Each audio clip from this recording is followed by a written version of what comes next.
Is my screen visible on a presenter mode? Yeah, Pani. Okay, great. Okay, thank you so much everyone for joining us today.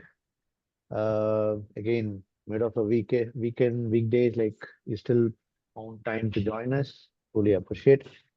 So today we'll be continuing with our next session of the series, where we'll be focusing something beyond the test automation. So whichever that can be done along with the conventional way of doing a test automation like API testing, or some will be wondering, can we do a test automation in a no-code, low-code platform with the help of AI? And then what are the AI and autopilot features which are available in Testio? So that's what we're going to see for next 1 hour. So please take your notes and then you can feel free to take screenshots of the screen and then you can use it for your reference.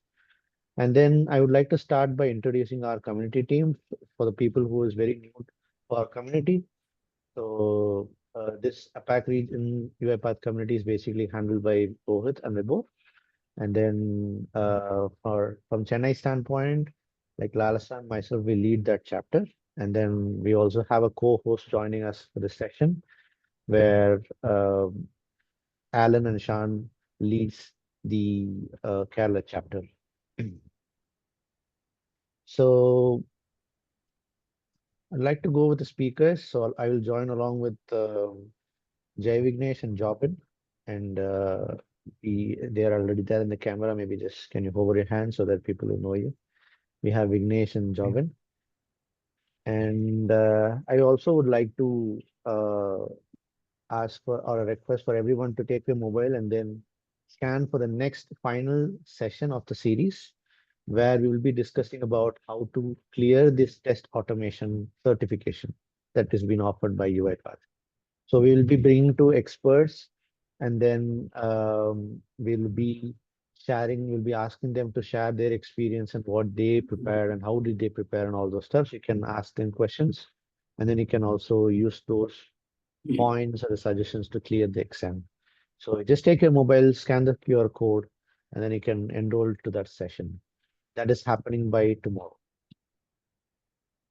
So I will also share this link in the chat, but maybe let's take another minute to just scan this one and then people can enroll to that. So tomorrow is the final session. So please do join to understand how the certification works and how to prepare for it if you are aspiring to be a test automation engineer. For people who joined in the recent time, it's fine. Then I can still share the link in the chat. You can refer them and then you can use it.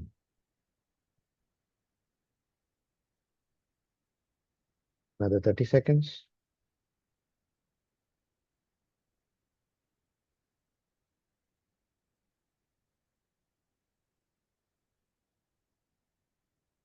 All right, go for the next slide. I think this is still might be familiar for the people who were there already with the previous sessions, but then who recently joined for this series. We would like to also share the QR code to join our Chennai chapter, where you can use this 2 QRs to join our WhatsApp group and also the official Chennai chapter group from UiPath. So once you get into them, you will get instant notification, and then you'll also know about what are the events that are happening, or you can also connect with peer developers and get your doubts clarified. So it'll be very useful if you want to have a discussion instantly. Make use of it if you would like to. So it'll take another minute and then we are good to start the session for the day.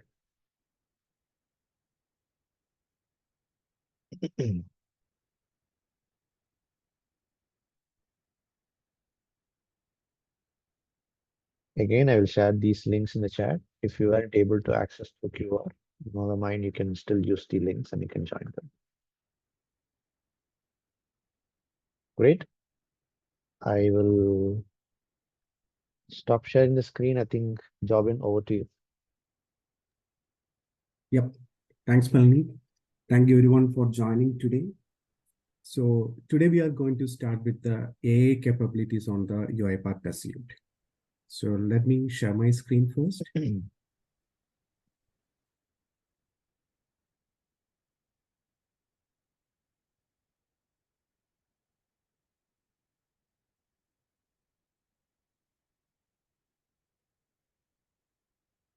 Only can you please confirm whether my screen is visible or not? Yeah, it's visible. Okay, thank you. So today is planned to have a live demo on the AI-powered capabilities on the test suite. So I just minimized the number of slides. So I'm just keeping just one slide to make it understandable how it's work. So if you take any RPA lifecycle, there are multiple phases in it. Okay, we ideally divide into design phase, automate phase, and its execution phase, right? So in all of these phases, we are applying the AutoPilot capabilities. So starting from the designing phase till the analyze phase, we are applying the AI-powered capabilities. So if you take the very first one, design phase, in order to generate the test cases from the requirement, we are leveraging the generative AI capabilities. It will be generating the test cases for you. So the input is going to be the requirement, description, or any file which are given on the test suite project. Same way, in order to generate automation from those steps, we will be leveraging generative AI. That's something we are using it on the UiPath Studio. So when it is coming to the execution phase, we are leveraging specialized AI here. This will help to execute test plans with consistent efficiency. And finally, just think about a scenario that we are done with all this test case creation and we ran it, and we are in a stage to analyze it, right? There will be some test cases failed. We need to understand why it is failed and what is the recommendation which is given by the AutoPilot thing. So for those things, we are leveraging generative AI. So without further delay, I would like to jump into a live demo where we can see what are the capabilities I was discussed till this point. Okay. So for that purpose, I just want to create a project on the test manager first. This is my test manager instance, and I'm going to create a new project here. So let's give it as UiPath community for time being. Okay, then let's give a prefix. So enter a minimum 3-character alphanumerics. That's going to be the prefix. So I'm just giving something like UIC. So that's going to be the prefix which I am giving. Okay. Then you can give any meaningful description over here, and you can simply create the project. Now, project has been created. When it is coming to the UiPath Test Manager, if you are already well aware about the product, you know that there will be multiple components in it. We have requirement, we have test cases, test set, test result, and there will be some project-related settings. So in order to create any test cases, we first need a requirement, because all the test cases will belongs to a specific requirement, right?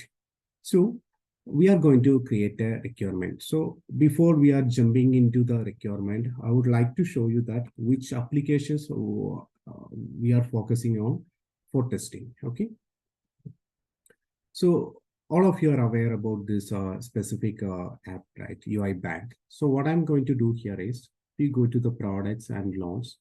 You can see that there is an options to apply for a loan. When you're clicking on this specific button, it will be asking for a lot of information, ideally information which is required for a loan application, starting from your email address till your age.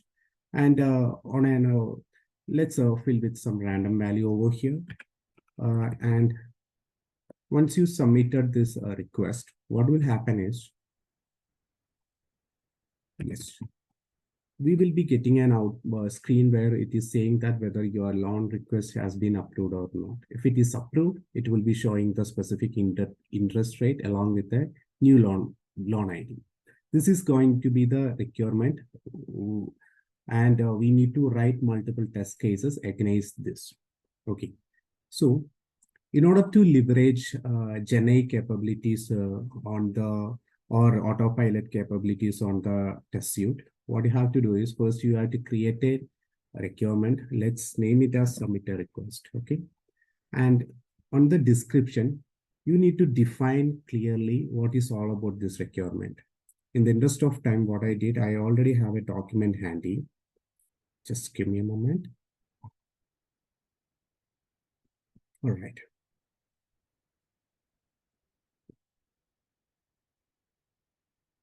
I have a document handy.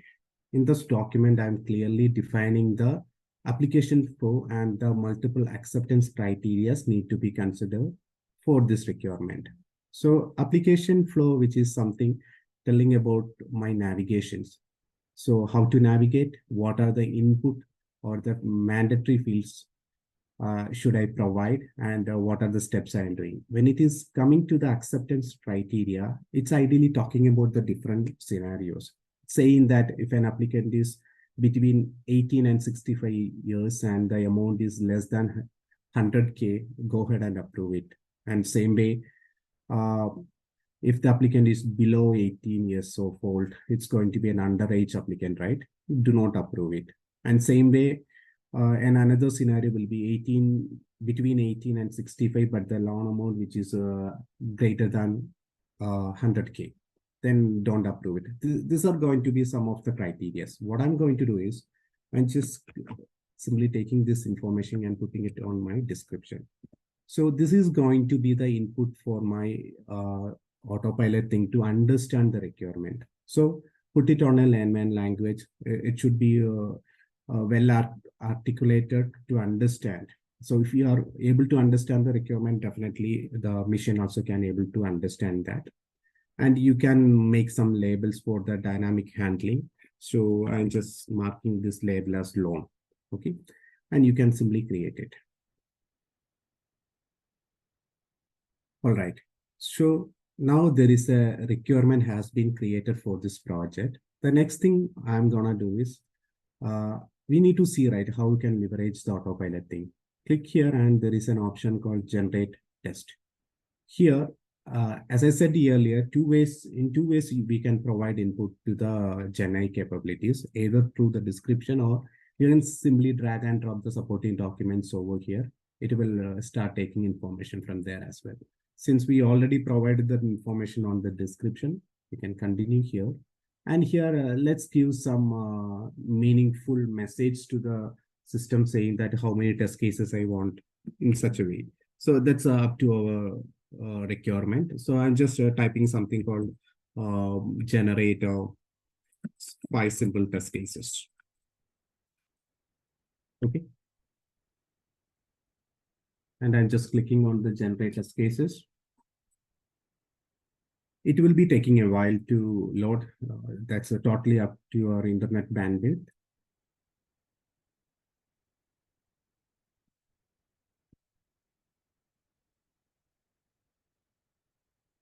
So ideally, what it is doing is it is taking the information from the description. It is understanding the requirement, and it is also understanding the multiple scenarios we mentioned on the description. So based on that, it will be creating different set of test cases for us. Since I mentioned 5 simple test cases, it's going to be generate only 5. Now you can see this 5 test cases which has been generated by the autopilot. So uh, in a practical side, always whatever generated by the autopilot is not 100% going to be the correct, right? Sometimes we need to manually check. So there is an option for that. You can simply click on this button. You can check all the steps. And finally, on the very last steps, it is added something called the expected behavior. So it's ideally saying that if you follow the steps from 1 to 9, this is what expecting. You can manually review this. And if you're thinking that this is totally makes sense to you, you can just select everything and you can create test cases. Or else sometimes you feel that out of 5, 4 is good, 1 is not that much good, or some sort of revision required. You can uncheck it and you can create rest of the test cases. Okay, in this case, I'm just gonna create it for everything. And the moment I created, it will be added here. And if you open one of the test cases, you can see that if you click on the automation, it's saying that no automation has been added to the test case. This one I will take it later. If you go to the manual steps, whatever the steps we shown there, that will be displayed here as well. Okay. So this is all about creating, generating the test cases from the requirement. Okay. So now it is here. Now my next thing is we have a test cases handy in the test manager, but we need to create actual test cases in order to execute, right? For that, I'm just opening my UiPath Studio. And I'm just creating a new test automation. Let's name it community demo. Okay, that's going to be the name. And I'm just creating a test project here.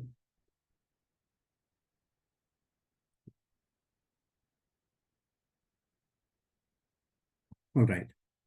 Couple of things I want to highlight here. One thing is, as I mentioned earlier, um, no, it's not something I already mentioned, but you already aware that in order to make a connection between your studio and orchestrator, you should have to connect to the right tenant and right instance. So that is something already happened in this case. Now, in order to connect with the testing test manager instance, what you have to do is you just simply click on the test manager, then you can see a test manager settings. What you have to do is simply go here and just copy your test manager URL and put it on the dialog box over here and simply click on the connect. Okay, now it's connected. The second thing will be, your project and your project prefix, right? UiPath community is the project and UIC is the prefix. So I'm just typing the prefix UIC here. And the moment the end project is displayed here and I'm clicking OK. This is something establishing the connection between your test manager project and your UiPath Studio project. Okay. And if you go here on the test explorer, you can see those 5 test cases which I have been created on the test manager displayed here. You are seeing something else here. That is because of the default test case added here. Okay. I'm just deleting this. This is something I'm not required before time being, and that is disappeared. Now, whatever the test cases generated on the test manager appeared here. Now it's all about creating the test cases, right? For that, you can simply right click here and there is an option called generate coded test case. You can click on it. Okay. Sometimes based on your internet, it will be taking time. It won't be fully loading for you. So again, you can retry it. Either you can click it here, or else you can simply delete the CS file and again you can do the things. Okay, just give me a moment. For the better practice, you can simply delete the file and again you can click on it. Okay, just keep in mind that this is something in preview now. It's not a fully stabilized one. But there are a lot of research happening and product team is keep on enhancing the features. So you might be seeing some sort of hiccups then and there. So kindly ignore that. So the product team is keep on working on these few capabilities to bringing it to the maximum potential. Okay. So now you can see that the code has been generated and you can see that for everything, for clicking on the product, clicking on the loan in order to supply a respective input. For everything, there is a line of code has been generated in C#. Okay, but if you're very new to the coded automation, it will be something different for you. But the thing is how it will be working is it will be leveraging the API calls or the services behind the screen. Then it will be executing it. If I'm saying that it's clicking on the products, you can see something on the double quotes I given it as product. How it's working is you need to manually create the object repository for the products loan for each of the UI elements. Okay, then it will be picking this. So 90% based on your UI elements, this mapping will be auto happened. But for some cases, you need to ensure that the mapping is happened properly. Okay. So this is how that coded automation will generated using the AutoPilot. So for the interest of the time, what I will do, I have a project which I already developed. Then I made some changes on the code which is generated by the AutoPilot. So I changed something based on my requirement. what I'm saying is, which is the code which is generated by the autopilot is not 100% correct on your use case, but 85 to 90% of things will be there. You can add whatever you need to the skeleton, then you can make it as a working piece. Okay. So this is going to be the same test cases, and I just made some changes on the C# code. And the only difference you can see here is on the previous case, there was no object repository has been created for each of the elements. But here I did it for each of them manually. This is not something generated by the autopilot, and the relevant mapping also happened. Okay. Now, what I'm going to do is I'm just going here and closing this one, and I'm just going to run all of the test cases. Okay. To do that, you can simply go to the test explorer. There is an option called run all in view. You can simply click this option. It will be start the execution.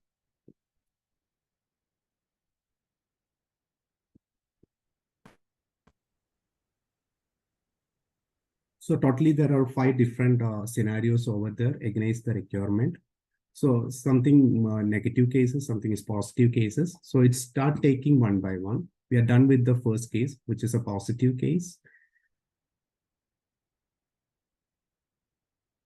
See, this is an underage applicant. So we got a different message.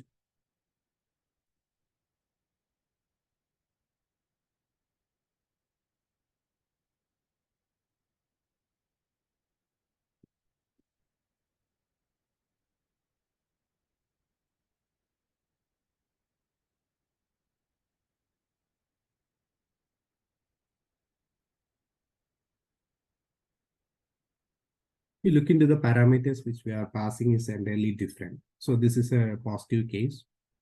If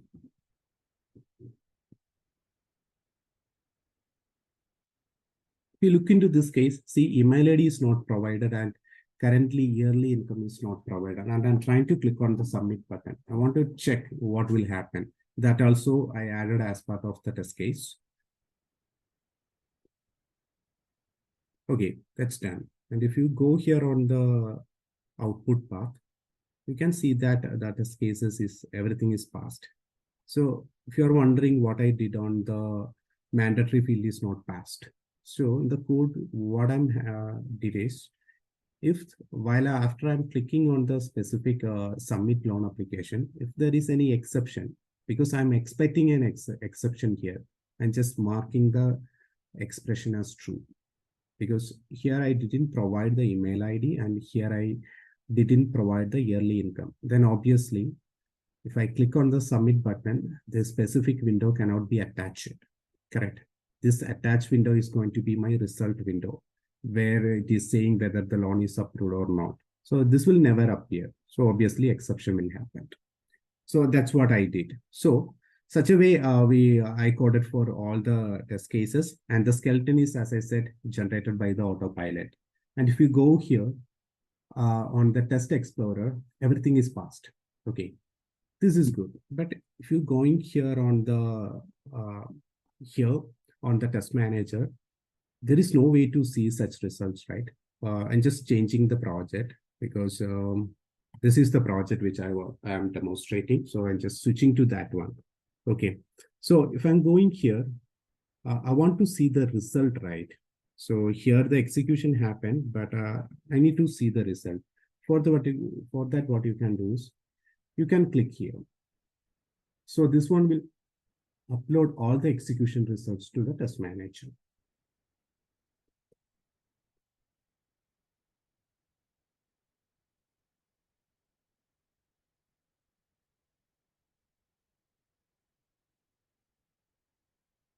Just give me a moment.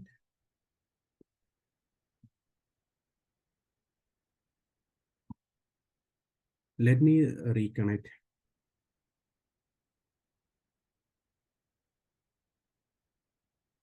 I just connected with the different test manager instance. That's the reason. So I'm just connecting to the right instance now. So that is something you need to ensure all the times. It's not about your UiPath assistant. It's all about your test manager instance. make sure that you are mapped with the right project. All right, now it's happened. I'm just again, I'm clicking on the uploading the execution result. Yes, now it's happened. If I'm going back here,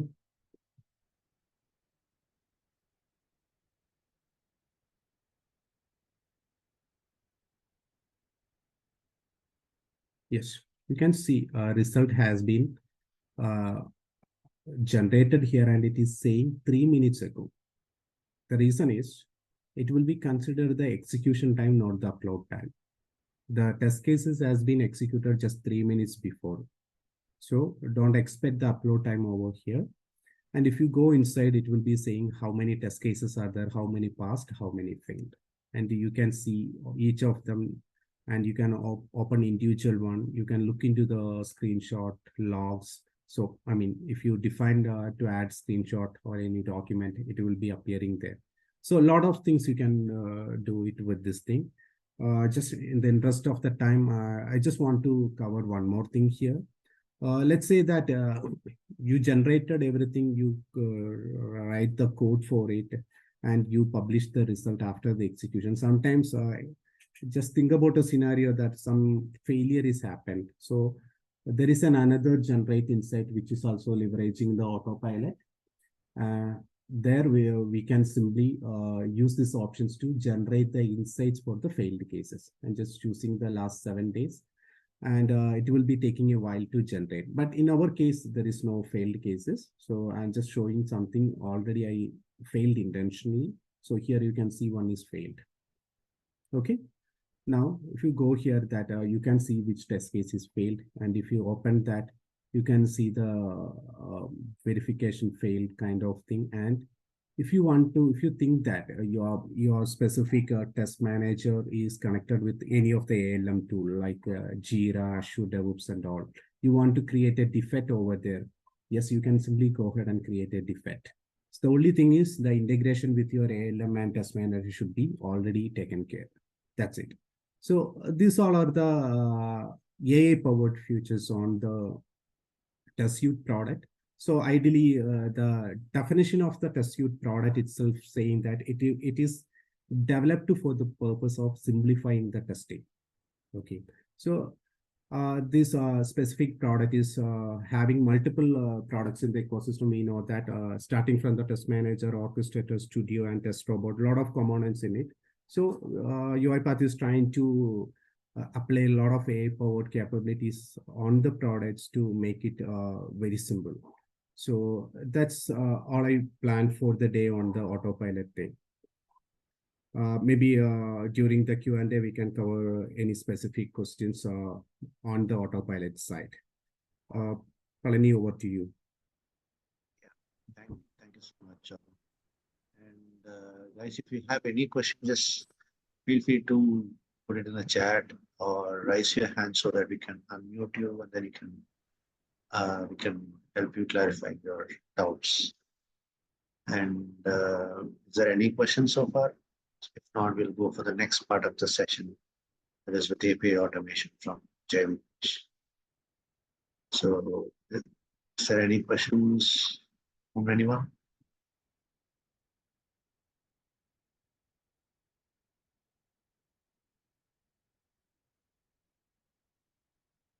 All right, cool. I think I take the silence as no. Jay Vignesh, over to you. So we're going to start the API automation. Yeah, thanks, Mani. Yeah, so let me quickly share my screen.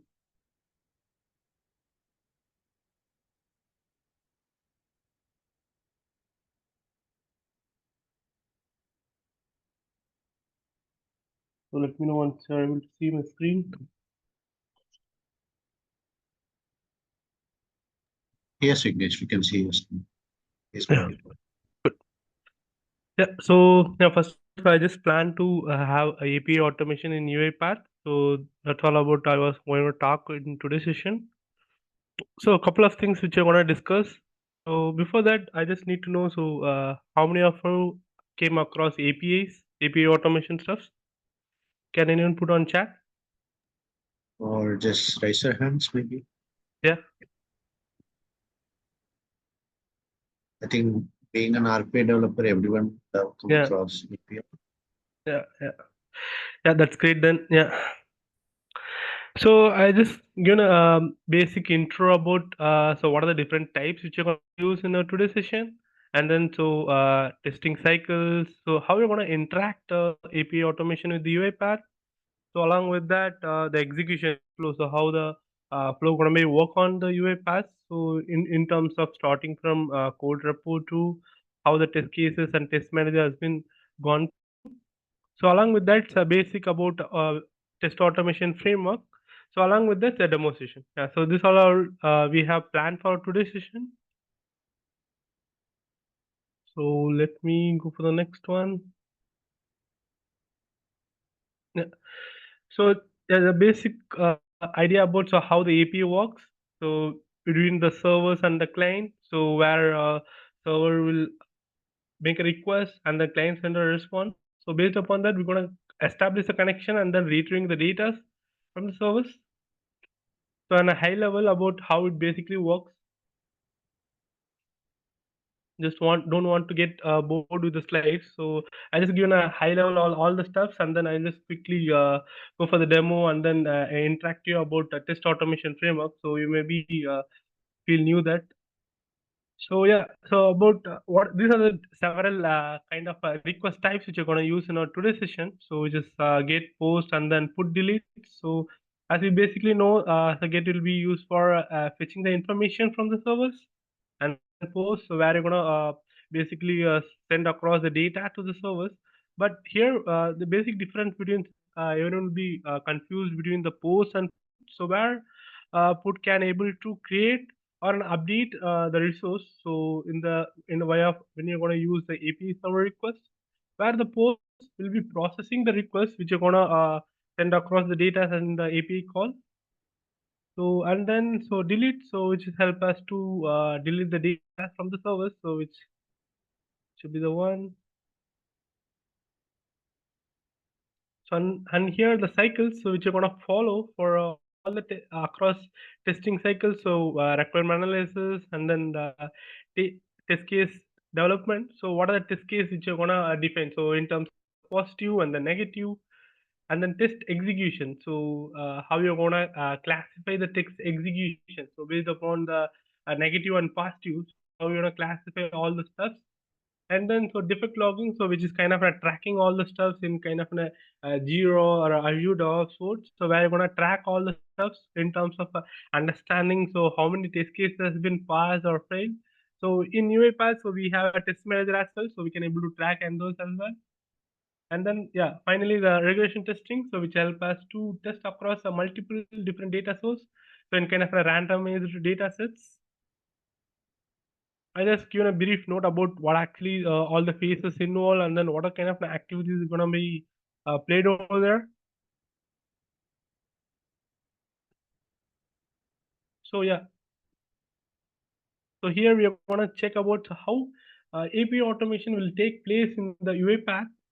So here, so basically this API automations will help us to retrieve the information from the servers. So basically, if you want to approach, if you have a two approach, so after extracting data from the screen and then extracting data via API, so maybe seeing different time variation. So exactly because API will be much faster in terms of retrieving the data from the application instead of getting the data from the screen. So it will be a major advantage if you want to use the API. So there. So in terms of API testing, so in testing, so you're gonna test all the features. So whether you are gonna able to seamlessly retrieve the data from the servers, and then so and what are the proactive measures you wanna handle? So before we're gonna step into the productions. So here, what are the available testing approach in UiPath? So we'll be able to use the HTTP request modes and then Postman. So these are two things I was going to discuss on today's session. Primarily, I just going to touch base on HTTP and then Postman. I'll just give you a high level. So how you have to utilize that, and then so how you can call the particular Postman activities and as a new services in the UiPath. So when it comes to next, the testing methodologies. So what are the different types of testing methodologies? So linear testing, data driven, and then regression testing, keyword based testing, and then application testing, and then behavior testing. So in API, so we won't have this application and behavior, but yeah. So apart from that, so we have all these four, which I just highlighted over there. So this will be the high level flow. So how it basically works in the test environment. So basically, like once you are done with all the steps in the CI/CD pipelines, after that, so the code pushing all the steps will be done from the development first. From there, test cases. So all the things will be generated and the test robots. So it will be all the test results will be published in the test manager, and then it will be tracked over the Jira or any kind of stuff which you're going to use Azure or Jira. So after that, so we'll be pushing the codes once again to the via CI/CD pipeline, and then moving this particular code to the production.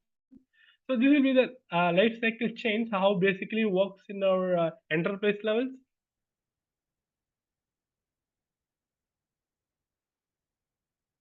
So and then the very interesting things over here. So in today's system, we're going to use a test automation framework. So however, it may be not much use the APIs, but if you're going to use in our like a screen-based extractions, or if you're not going to use any other API testing, so it'll be well advised and it'll be useful for you to make the testings very easily and reliably. So basically, what is the high level ideas of this particular test automation is, so which will already have our setup and then run tests as well as the tier down. So basically, like setup, so it's similar to the ORI framework. So first of all, this setup will help us to set up all the login models, all the stuff. So here, so when it comes to run test, so it's kind of an interesting thing. So so we'll be only see a placeholder in this particular area, so which is going to be replaced in the runtime, and then so it will help us to test all our test cases. So when it comes to tear down, so it's kind of killing all the applications, so which is currently running, which will help us to identify the application and application behaviors. So where it will be used in the tear down state. Yeah, so this will be the high level one. So let me just quickly play this.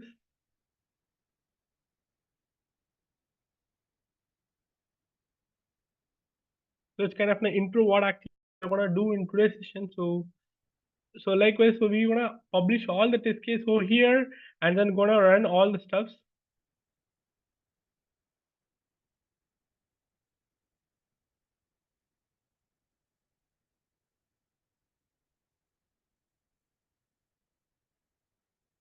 Okay, so let me just quickly jump back my UiPath Studio and start our day. So I hope you'll be able to see my UiPath Studio, right?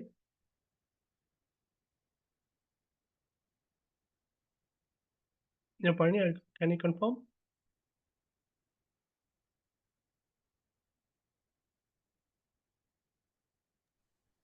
Yes, we can. Yeah. Yeah. So as I discussed, so this is a test framework. So where we have our setup and then run tests, so as well as the tear down. So where you're gonna do all the initialization stuffs in the setup. So we'll be initializing the applications. If you're gonna use an application, so we can able to initialize over here. But in our API testing, we're not gonna use this. But I just gonna give a high level ideas of how you have to utilize this particular test framework. So when you just step into this, so here we're gonna declare all the initialization application. So below you can create an example and then inject over here. So as well as you can see, so assets we're gonna use in this as a JSON. So let me show you that as well. So here you can keep all the assets. So by passing all this as a JSON values.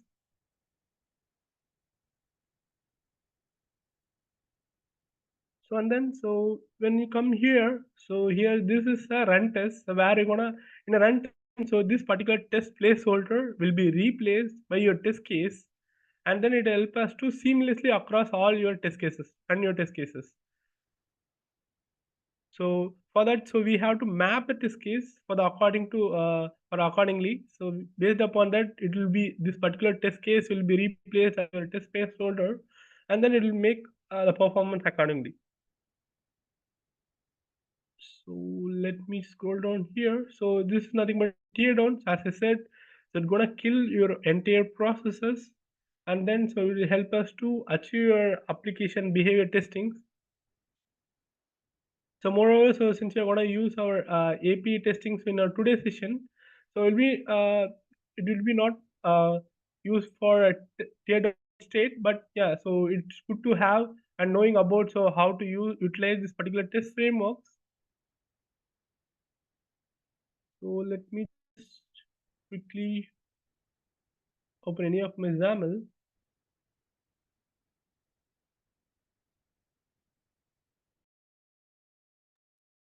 Yeah. Okay. So here, so we're gonna call the HTTP request, and then we're gonna test all the features. So before that, so we just take an example as a UA bank for the today's session. Let me just try to hide this. Sorry. So first of all, this will be the site which you're gonna use in our today's session. So so this is nothing but the UA bank APIs. So which actually Jobin has shown as a visual one. So here we are gonna use with the APIs. So let me just try to open this codes. So here, let me try to open this up. So what actually basically it's going to do? So we're gonna post all the values over here. So based upon that, it's gonna create an account, so loan account for us, and gonna provide the rate as well as all the information, relevant information to us. So the similar fashions of how Jobin has been done in a UI based automation. So where we're gonna punch in all the information. So with the help of activities, and then gonna get the values in the screen. Instead of that, so we're gonna populate all the information here as an API call. So we're gonna perform all the steps in the background as an API way. So punching all the information. So based upon that, we're gonna get the response below here. So along with our acknowledgements. So these are our sites. So let me just quickly try to populate all the values.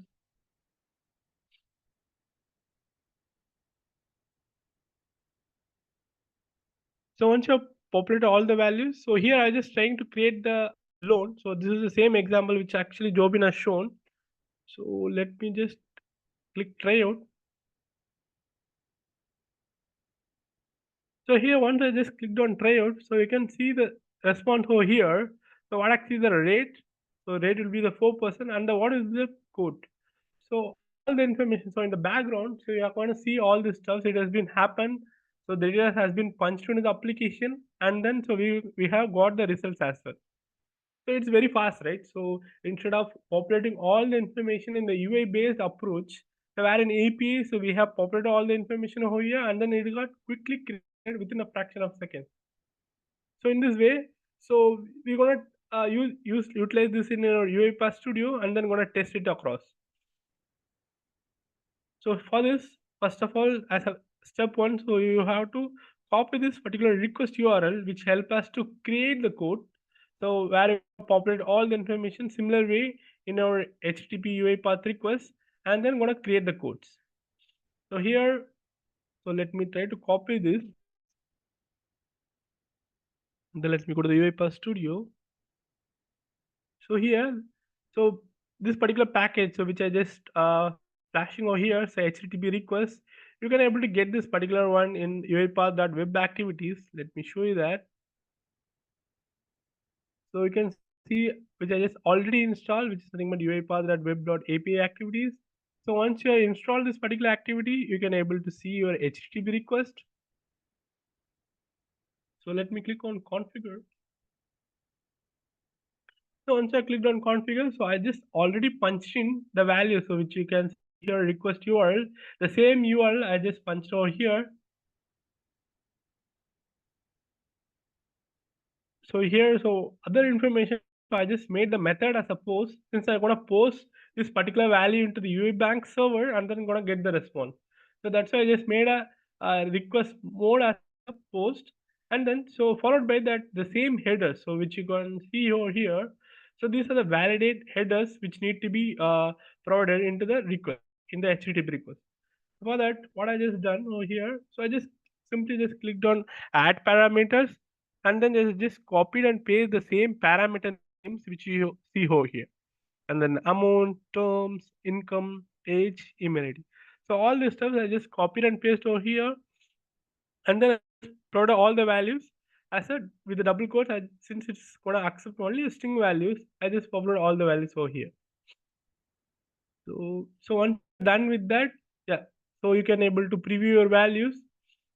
So let me just try to close this and show you one more thing. So here, so you can able to populate your values in the parameter field as well. So let me show you that as well. So you can clearly see here. So what is the type of the particular field? But in the configuration field, you may not be able to see the type, but you can here you can able to see the type. So what are the actual type it was? So it was string. That's why we have double quoted and provided all the values over here. And this, so we have created an output variable for this, so which is kind of a var response. So this is kind of a string variable which I have just already created. So we have to go here to the response content, and then we have to create an output variable which is something but var response. So once you are done with that, so you have to deserialize. So why is this actually deserializing over here? So we're going to get something in the API request as an output. So it will be not in a structured format.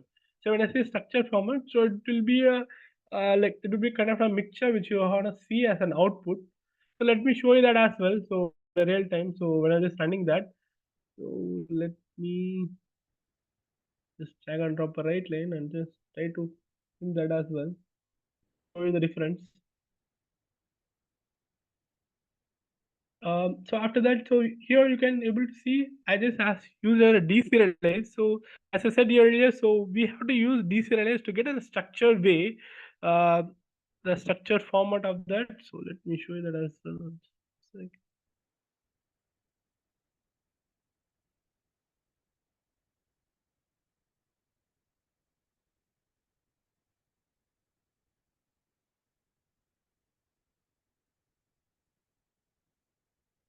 So here you can see something, right? So this looks like in a structured information, right? So similar fashion, if you want to get this kind of a structured case, then you have to use the deserialize. So this deserialize will help us to structurize your data sets. So what you're getting as an output, and then provide in a valid values. So which also help us to interpret your data sets and extract the value which you are looking for. So these are the two purposes since we are going to use deserialize over here. And then so I just simply just made a right line, so just to my code. So let me just try to open over here, maximize. So here I just made a note like account creation is completed, and then so what actually I just calling out over here, so which is a j object. So let me show here. For this I just created an output variable which is nothing but j object. So let me show here. So once you're going to create an output variable, so it will be a j object, which you can see here. And then let me go there. So here, if you're going to traversal to the particular value, so once you're going to deserialize, you have to traversal to the particular node to extract the data. So as I said earlier, so here if I want to extract some, let's assume if I want to extract this column one, so I just have to traversal to the column one so that I can be able to extract the value, exact value of that. So similar way, so what I just done, so j object, which is nothing but the variable of the variable of the output, and then so I just try to traversal to the port ID. So let me try to show you that. Yeah, this will be the output. So I just recorded this actually earlier. So you can see here. So this will be exact output JSON will be getting as output. So here I just trying to traversal to the port ID, and then I just trying to copy this particular value. So that's why I just actually I just done over here. So here J object. After that, so I just try to call this particular J object, and then so which is nothing but port ID and then dot to string. So which help us to convert it into a string. So the output variable and then what actually the J object. So inside this all square brackets, what actually we used to call as a J objects. So if we have similar fashion like so this, so if you want an output like this, so it will be called as a J array. So if you have see this particular bracket, it will be called as a J array. So if you want to see something like curly braces, only we have curly braces. Inside those will be called as a J objects. So this particular J object I had just called over here, and then so let me click on save. So what I just doing as a next step, I just trying to fetch this particular accepted value as well. So here you will be getting a accepted value as a true or false.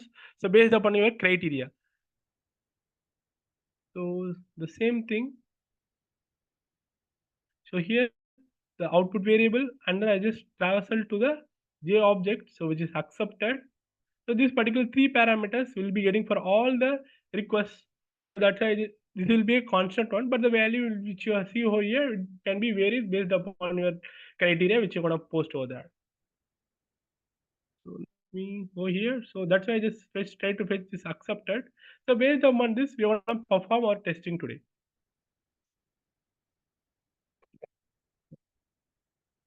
So let me click over here, and then so let me try to show other things as well. So once I just design my framework, so this is my framework which I just shown you now. So once I designed my flow, exact flow, so what are the HTTP requests which I'm gonna call as API request, so the endpoint, and then so what are the parameters which need to be added over here, so the same parameters which is added there, and then values. So in a linear approach, so where you're gonna pass the value directly, but we're gonna discuss the data-driven approach as well. So where you're gonna populate all the values in the spreadsheet. From the spreadsheet, we're gonna get all the values. So as a first approach, as I said, so the linear, so we're gonna populate all the values. So we are not gonna use any BDD, so which is kind of a data-driven approach. So and then so the same stuff which I just shown you, the deserialize and the write line as well as the out argument. So this is an out argument which help us to verify our activity. So I just create an out argument which you can see over here. I just storing this particular output variable, so which is J object, and then accepted to string. This particular value will be stored as an out argument, which you can see over here. So once you're done with your framework, so what actually you have to do? So you have to right click, and then so you can create your create test case. So this create test case which help us to create your test case. So let me just try to create this. So once you clicked on the create test case, you have to name your test case, and then so if you have some data sets, so and then execution template, so everything you can be able to populate in the ALS stage itself. So since it is gonna test framework, so it was asking the execution template as well. So if you want to use this test framework itself, you can able to select over here. So let me go to the next page. So if you have a data set, so as I said earlier, if you have the data sets, you can able to click on the files and then you can upload your data sets. If you don't have any data sets, in those scenarios, so based upon the description, so while you're creating the project, you have to provide the description. Based upon the description, this is generated with AutoPilot, which help us to create the data set for you. So, so we can opt any of the options so which you needed. So if you have existing data sets in the Excel files, you can use that. Or else if you want to create your data sets using AutoPilot, you can able to use that. So either ways it works. So since I already created, let me click close this. So let me try to open this. So this will be your test case. So this is similar will be look like the test case. So here, once you're done that, so your particular XAML will be placed on the when section, and then so in then section we're gonna verify that. So here, let me jump back to OpenOfFlow.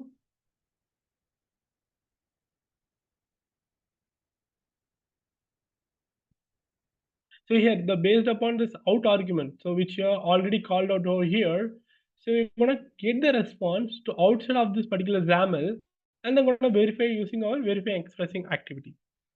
So here, let me show you input arguments. So here I already created a variable to retrieve the particular value which is come from the out argument. So you can see over here it's a string, and then so I just try to convert that. Since I just want to make it very simple, so I just use the boolean value. So I just converted it into bool, and then to exactly verify this, since it's a linear approach, I just made it in this way. Um, so I just converted the result into boolean, and then so already in the second expression I just made as a true. So I just want to examine only on the positive side in the true. So since it's a single time linear approach. So here, once you're done with all the steps, so what you can do, so let's go to this text explorers. So here you can see all the tests. So in the linear approach, since we don't have, since we have already paused the value directly, so we can right click and then run this particular test. Let me try to run this.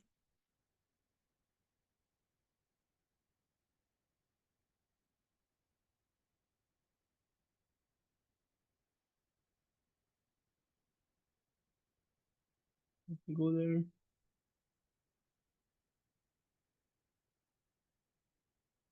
So here you can see our verification has been passed. So because so it has been exactly matched with their value true. So also you can see some other information. So which is just shared. So here you can see the information. It's not in a structured way, right? As I said earlier, it's in a single line. So if you want to get in a structured way, so that's why we are going to deserialize. So as I shown here, so this is a kind of a structured way. So if you want to deserialize, you'll be getting a structured format value. So I just simply just printed over here just to showcase to you, and then the loan code ID, so which has been populated. So here you can see our test case has been successfully passed. So let me just go to the data driven approach. So let me try to open this particular XAML. So here I just use the same approach, same steps, but as a different one is kind of a data driven approach we're going to use over here. So the same URLs, but here you maybe see a difference over in the value section. So here I just call everything as an in argument. So where I going to pass everything from the spreadsheet. So let me show you that as well. So so here apart from so we didn't make any much changes. Only the value section you have to concentrate over here. So deserialize all the similar steps will be similar one. So one more thing you have to do. So let me come back a bit later on this. So before that, so once you have drawn your particular workflow, so the similar fashion I just drawn, right? So once you have drawn your particular workflow, so what actually you have to do? So you have to right click and then so create test case, the similar one. So create test case. So don't get confused. So I just created two different samples. One is for linear approach, another for a data driven approach. Here, create test case. So here I just gonna give my name. So what actually the name which I just want to give, I can able to provide the name, and then the similar one. So but here what actually I just done. So I just clicked on files and then clicked on this particular folder icon. So after that test data. So here you can see all the test data, right? So email ID, loan, term, year income, age, and then accepted results. So in the UI banks, as we already know that, so the loan amount should be less than 1 lakh, and then as well as the age criteria should be greater than 80, right? So that's why I just made an accepted result as a false, true, and true. So in the second scenario, everything looks good. So where the loan amount is less than 1 lakh, and then the terms, so age, so it is 27. So only the second scenario should be passed. Apart from that, the first and third should be failed. The first should be failed for its loan amount, and the third one it should be failed for its age. So that's the criteria, and then we have already made our expected result as well. So based on this expected result, we're going to verify this with the real-time output, which you're going to retrieve by our API request. So for this, what actually you have to do, so you have to select your input file and then click on open. So based upon that, so all the data will be populated over here. So let me try to maximize this. So if you want to test only the first data, you can able to choose those. If you want to select all the stuff, you can just click over here. So once you're done with that, you can have to click on create. So that's the step which I just done. So since I just already created over here, so let me try to open. So once you're done with that, so what actually the very next step will be happen. So automatically an arguments will be created. So once you clicked on the import, so which is nothing but that once you already uploaded a data set and clicked on create, so the arguments will be imported, which is same the name of Excel file. Let me quickly show the Excel file as well. So here the argument name which you see over here, which is the same of the Excel file name. The column, yeah. So email address, loan amount. To avoid the space, it has been already added an underscore. And you can see the data has been already. So how basically it works?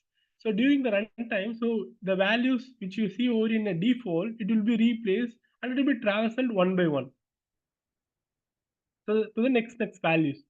So as I said earlier, once you imported your data sets and clicked on create, so this particular arguments will be auto generated. So based upon that, what actually you have to do? So you have to pass this particular values to a XAML file which you have just created, right? So what you have to do? So you just have to create an in argument in your workflows. So that's why you may be seen. I just created multiples of in arguments. So just don't get confused. So once you created your data set, so test cases, it will be auto generated with your arguments which are just shown. So apart from that, so what actually you have to do? So you have to create an in arguments in your exact XAML file. So the XAML file which is just highlighted over here. Get all the values which is of test cases. So let me close others. So this is your XAML file. So which is UAI bank apply loan, and then this is your test case. So I just imported all the values to my UAI bank apply loan XAML file. So apart from this, so everything looks similar and same. So let me show you. So that's why I just already pass here as a in amount and then in term and then in year, in age. So all these values which is comes from the in argument, which is already created in my workflow. So the similar fashions how you gonna retrieve the value, invoke the values inside your example, right? The similar fashion. But here you're gonna upload your spreadsheet which is test data and then get your value inside your particular XAML file. So let me try to close this and then let me go to the test explorer. So here you can see all the test data has been loaded. So as soon as you upload the test data, uh, you can see everything will be get loaded over here. To just run this, so you can just go over here and then right click and then run. So if you want to run, especially only one test case or any test case, if you want to run, you can able to run as an independent also. So let me just go here. I'm just gonna try to run all the stuff. So let me just create a studio.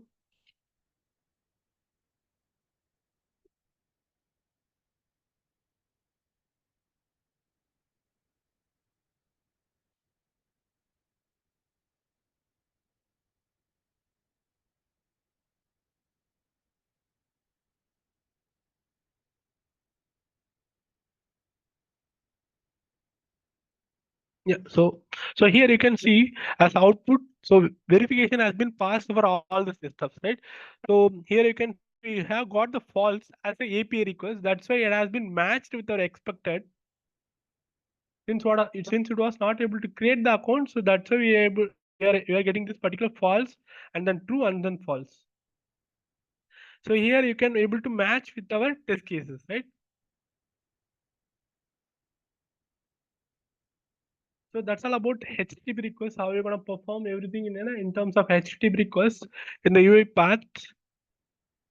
So let me go to the Postman. So here it's a similar one. So where you're gonna you can able to create your own packages. so which is services with the help of the postman. So here I just pass the same URL which just shown earlier. So the same URL. So I just passed over here.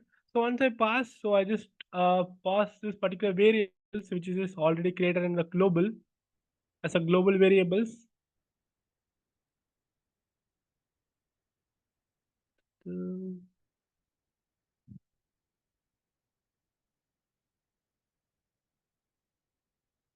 So here, as I said, so I just called all the global variables which I just created in the postman, and then the URL which you just seen the similar one. So here, once I clicked on send, so it will be creating an account for me. So you can see over here, so the rate of interest is 4, and then the quote IDs it has been generated.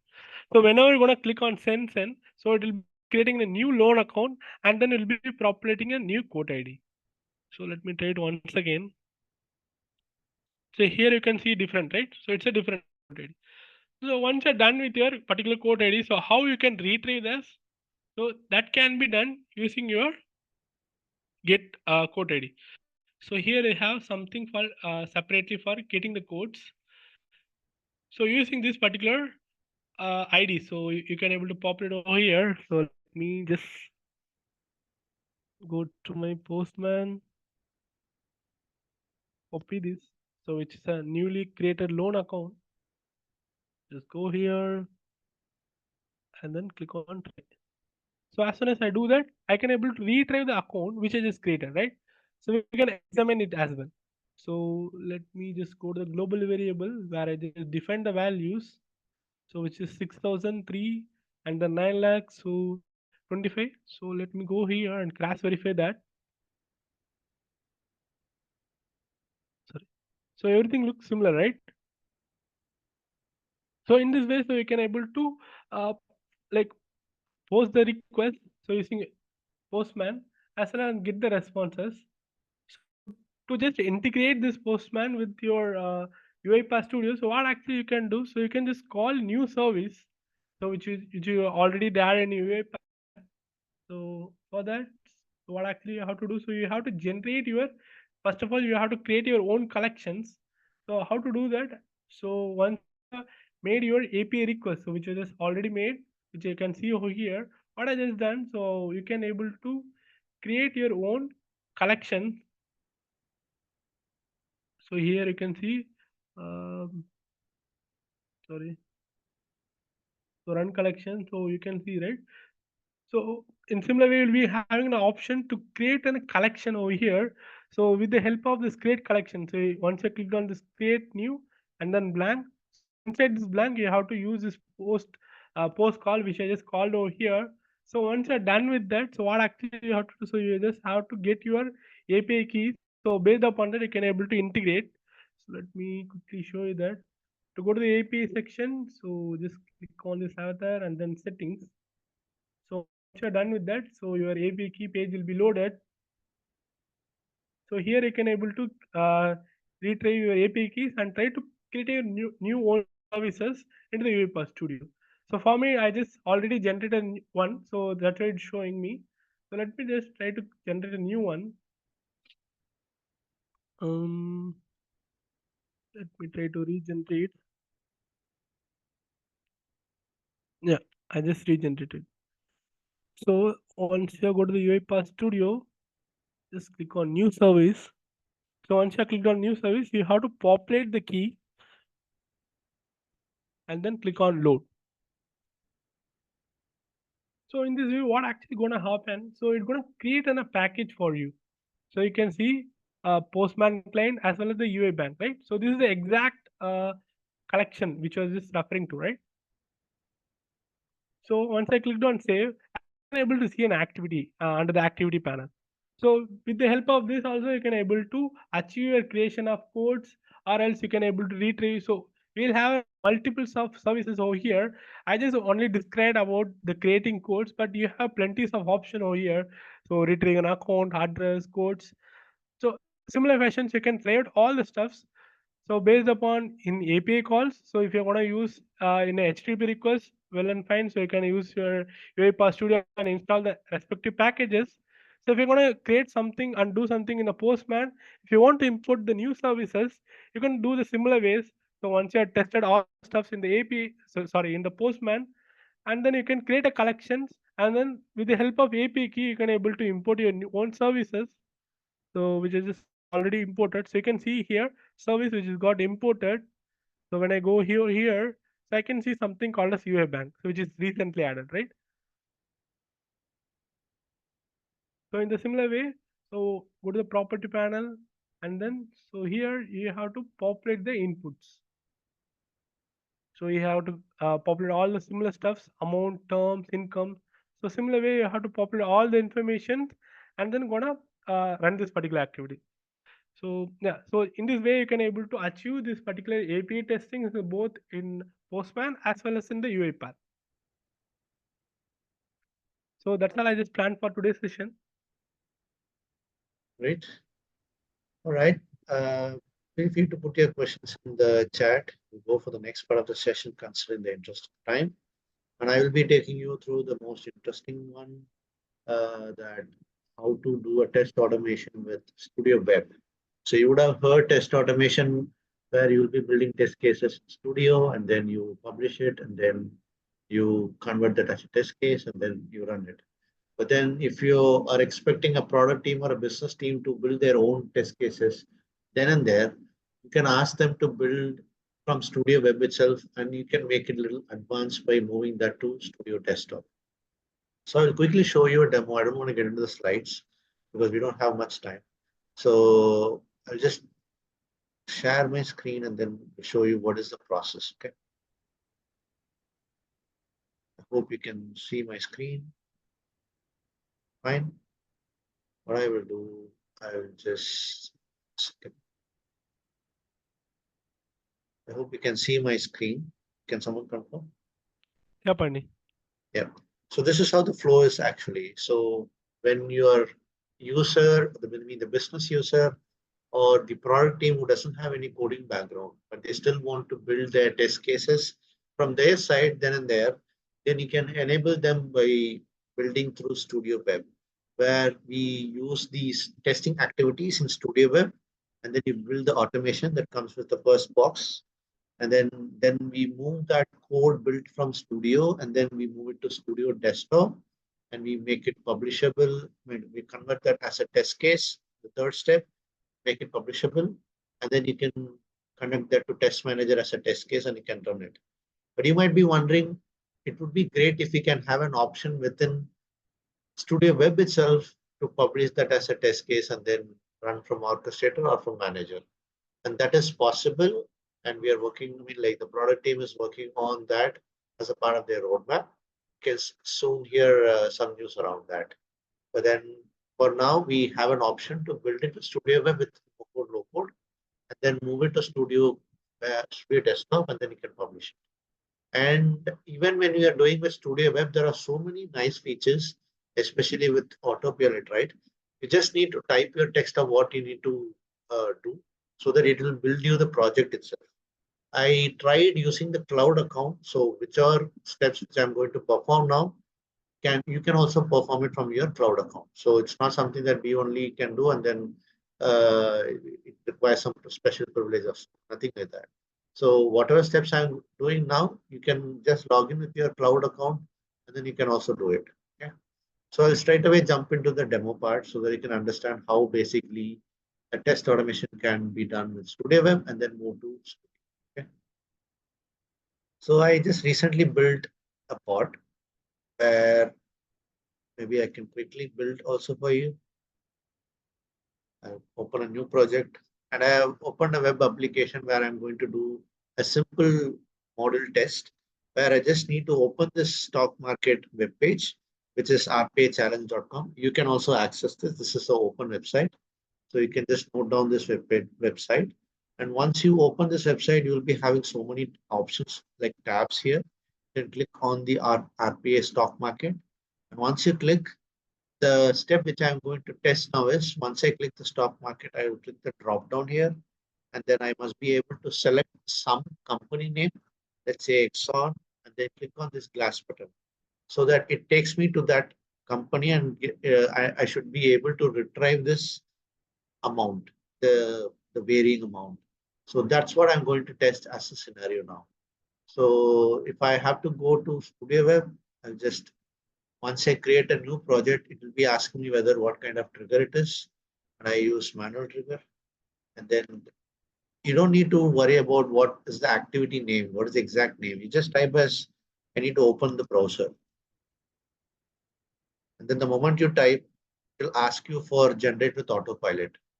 And you can use this, but the problem for now is I have already consumed the slot, the quota for today, so that I won't be able to use it. Even if I click generate, you will be getting a message like this.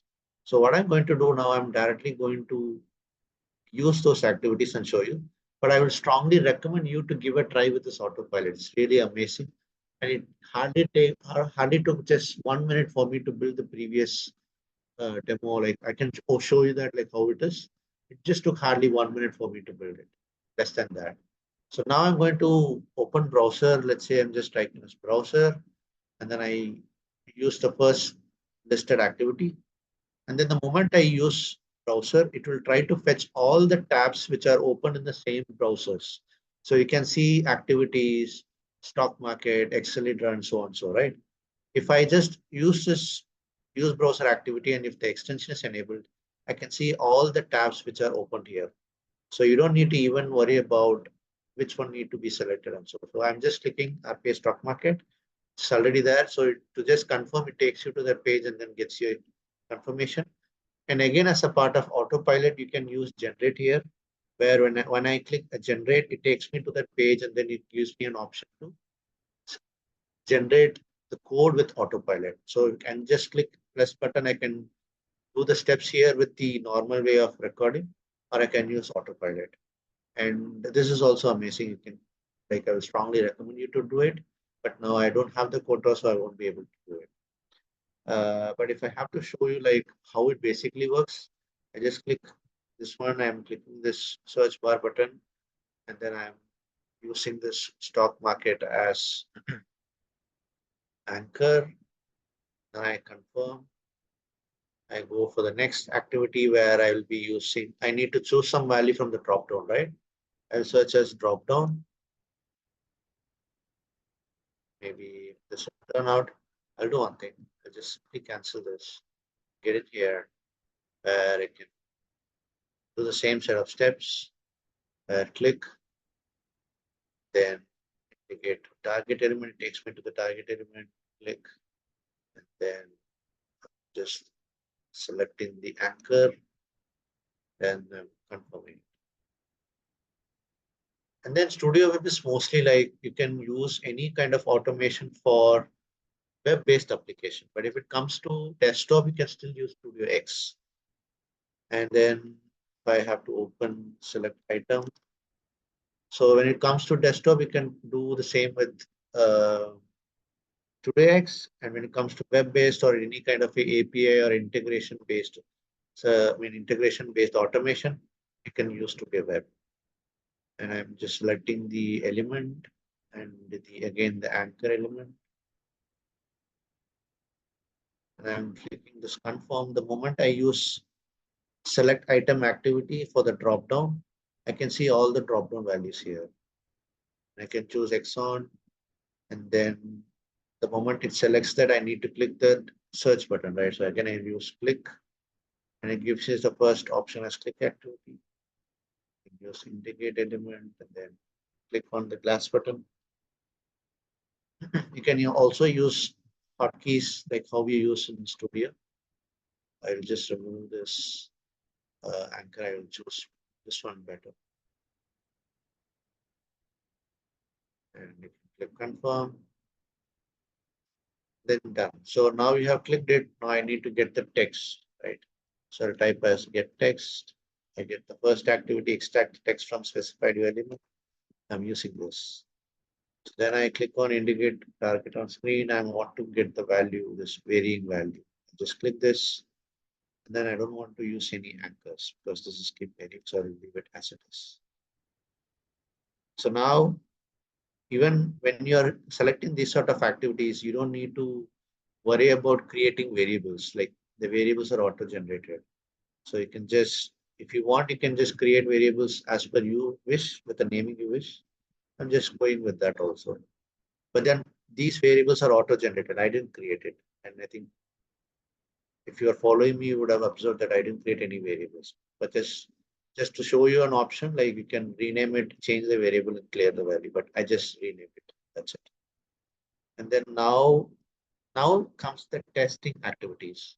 So if I have to use test activity, now I have done the part which I told you earlier. So now I need to verify whether I'm able to get the text or not, right? That's the point where the test case will be called as passed or failed, correct? So now I will be using testing activities. For that, I just need to search as testing. Simple. And it lists down all the activities which are available in Studio. So when you are being a test automation developer, you will be using or seeing these activities in your Studio. But when a business person comes, they might be wondering whether they can do it with the Studio Web or not. And yes, that is absolutely possible. So you have all the set of activities that you see in the testing packages in Studio. So you can use run test if you have already published this as a test case. You can run that specific test case from here. Then you can add the queue item, then everything, whichever you have. You can even generate test data with these random date, random number activities. Now I'm going to use some sort of a verification activity which will tell me whether the test case got passed or failed. So there are two activities, maybe three, but for this scenario, I can go either of these two. We can go either with verify expression with operator option or just with verify expression. When it comes to just verify expression, you need to define the operator, but this activity comes with an option of operator so that you can just select from the drop down. So let's go for the easy one, verify expression with operator. And then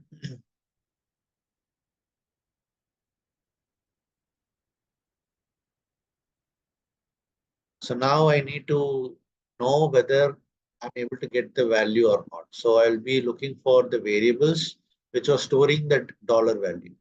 And this was the one, right? Text value. I'm just using this as a first expression. And as I told you, this activity comes with a list of operators I'm using as inequality. And then I want to know whether this variable is holding any value or not. It's just is it empty string or it is having any value, or that's what I need to check.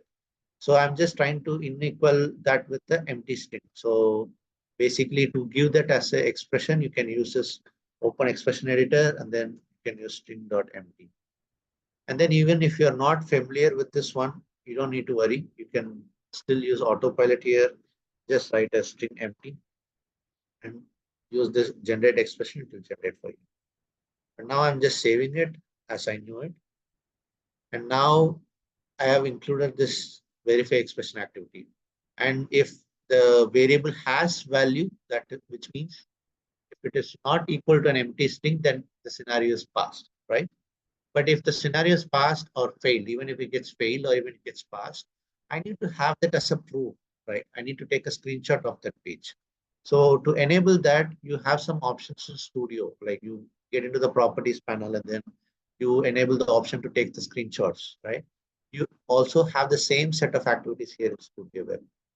Just click on the show drop down and then you can see take screenshot if failed, take screenshot if succeeded. So if either of these scenario if it happens, it will still take the screenshot and then it gets displayed in the test manager. Okay. Now it gets also saved in the result. Now let me run the bot for you directly.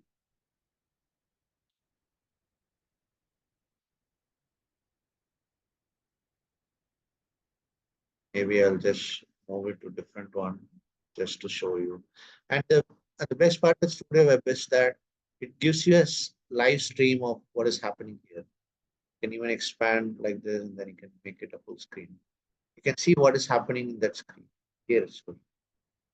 So it's opening and then you can see meantime here with the activities that it ran successfully. And then you can see expression text value with 81 was passed.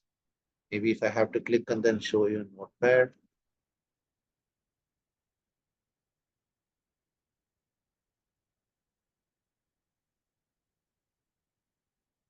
Just see this and see the expression unequal to string empty. So which means verification passed. Okay. Now I have built a test case for a specific module. Okay. Now I need to build many test cases similar to this, and then I need to club that as a test set and then execute it. But in order to do that, as I told you earlier, we don't have the direct option to publish it from Studio Web. But that is soon going to get integrated with Orchestrator. That is Studio Web with test actives get integrated so that you will get that option. And it might come in 1 or 2 months. But for now, we have an option to move it to Studio Desktop. So I will show you how to do that quickly. So you just need to publish it just to the Orchestrator feed. Okay. And then you can have it. So this is something just to have it in Orchestrator, but you can run only from Orchestrator, but you cannot turn it as test case. And if I have to turn this as test case, let me just rename this as test automation demo.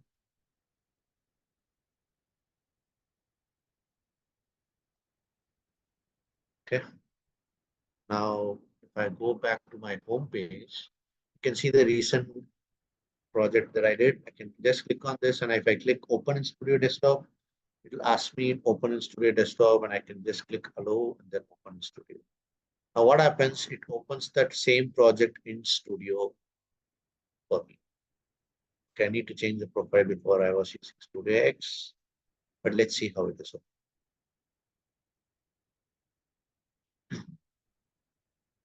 Well, I'll do one thing. I'll just change the profile, just a quick change. Close this. Settings. If you have to switch between Studio X to Studio, you can go this way. Just need to restart. If I have to, once after restarting it, I will just try to open Studio Desktop. We click on, yeah, now you can see it's opening in Studio. Because with Studio X, again, you cannot publish that as test case. You can still build the pod as a test case, which are all involving the desktop applications. And the Studio Web is for web-based applications. But if in order to convert that as a test case and publish, you have to move it to Studio. So I will click S, and it will become as a main XAML file. So whichever I developed in Studio Web as a test case, you can see here it as a main XAML. So I will show you how to convert that as a test case and publish.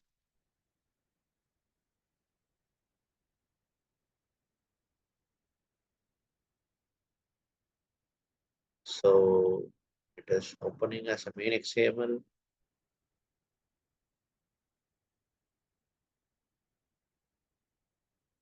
Done. So now if you see in the project, you can see the same set of activities getting converted from Studio Web, that is cloud, to desktop.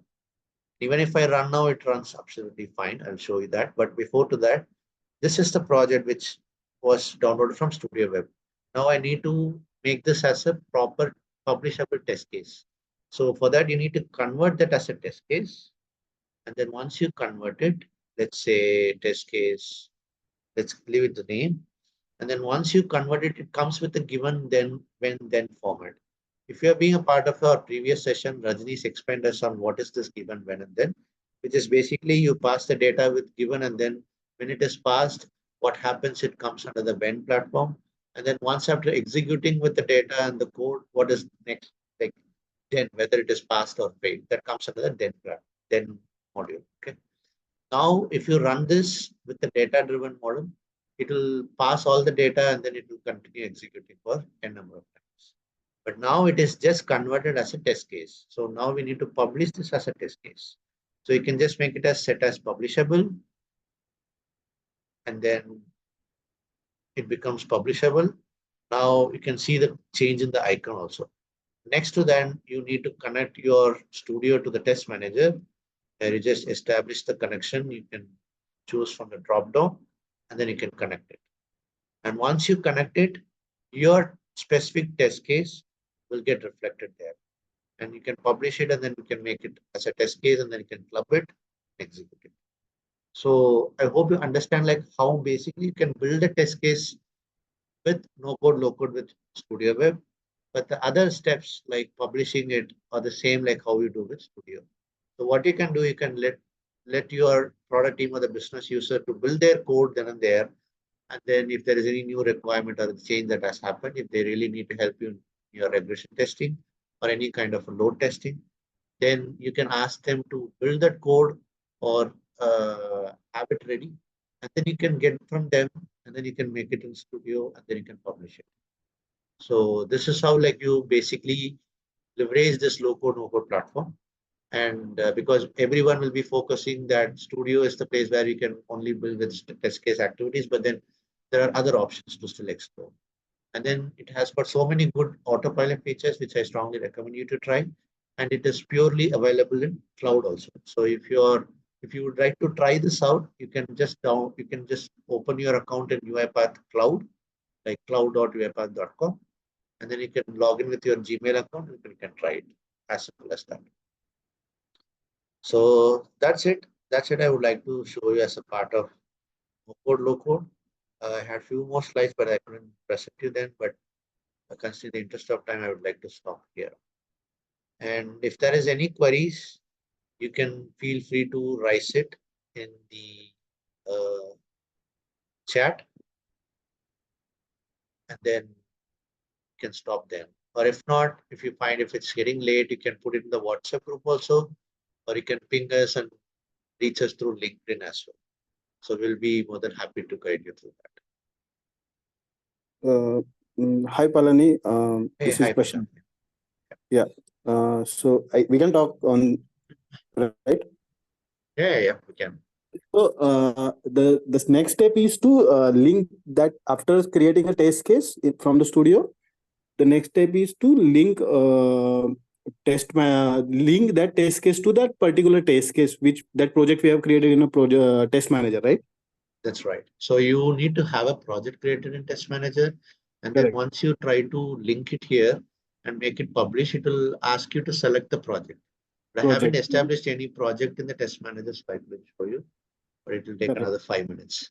But that's how like usually you establish the connection, right? Like maybe if you were there in the previous meeting or if you still would like to know it, I can refer Okay. you some recordings, like you can look at it. Okay. So that is done. Then my question is to like we have a one client. Okay. Recently they have purchased. We have a cloud based our license, enterprise license, and recently we have started R&D on our client want to use the test suite, and just we are doing R&D for them. And what we have done, we have created three tenants like dev, UAT, and production. Okay. So currently we have everything we have done, that created project in a test manager, and we have linked that test cases in that to that test cases. Now the thing is that we wanted to move our whatever we have created project in dev tenant. We want to move that project to our next tenant, that is UAT tenant. Okay. So we have option in our test manager that to export and import. So we have done that one, but the thing is that we unable to find that automation test is linked directly to that test case.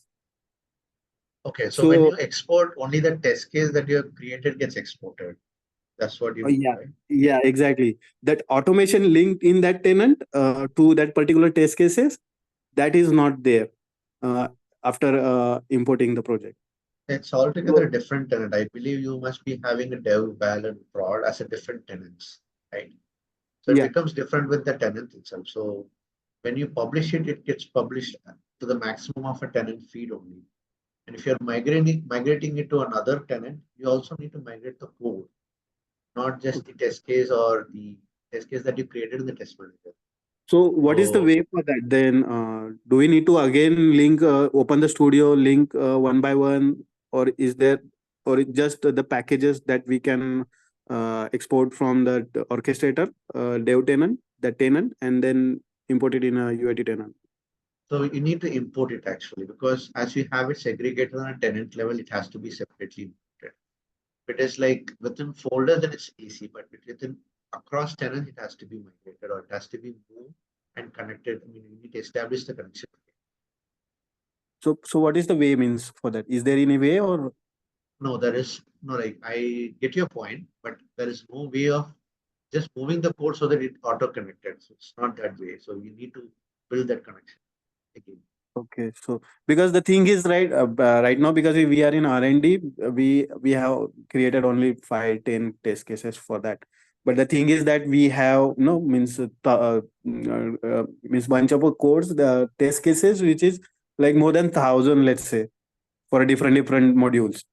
Okay. So that for moving that test script and linking one by one to again UAT, that is we are Well, actually I think thinking. it will be between only two tenants. So I think when it comes to testing, you won't be going for prod, but you'll be moving only between dev and tenant. So what I can recommend is like you have the code built in dev and then have it approved or get the sign off or something, and then move it to val. So you connect your test manager only to val, not to the dev. So it becomes one point of one place where you can manage your test manager as well and the test cases, and that also get linked to your studio automation. You don't need to I did publish not it or get you don't need you. to create that connection again and again. Can you repeat this thing? I did not get you exactly. So let's say like you have your test manager linked with dev, another test manager linked with UAT. uh, UAT. val. Let's not do that. So just Okay. have one test manager linked with one instance, like let it be with val alone. So you build your code in dev, have it built and then have it validated, approved. And once it approved, you just directly test it in val because that's how testing happens. You use only between dev and val, where dev is used to build the bot or build the script, and then you move it to val to test it and then have it documented, right? So you once you have it developed in dev, you just have the code ready. You don't need to connect to any test manager. Okay. And then you move that code alone to the test server or wherever you have it hosted the server, like move Mm. it to a different account or different machine. And then from there alone, you establish the connection. You try to convert that as a test case from studio and then connect to test manager so that your effort becomes just one time. You don't need to do it for two times. Okay. Let me just repeat what you are saying is like create one more tenant. No, maybe I can explain you. Maybe if you are part of the Chennai group, you just ping me. I can explain you the steps. No, I don't have actually connected, but you can send me that link over here. Can you send me that link? Or you can send that WhatsApp group. Hold on, I'll just show you.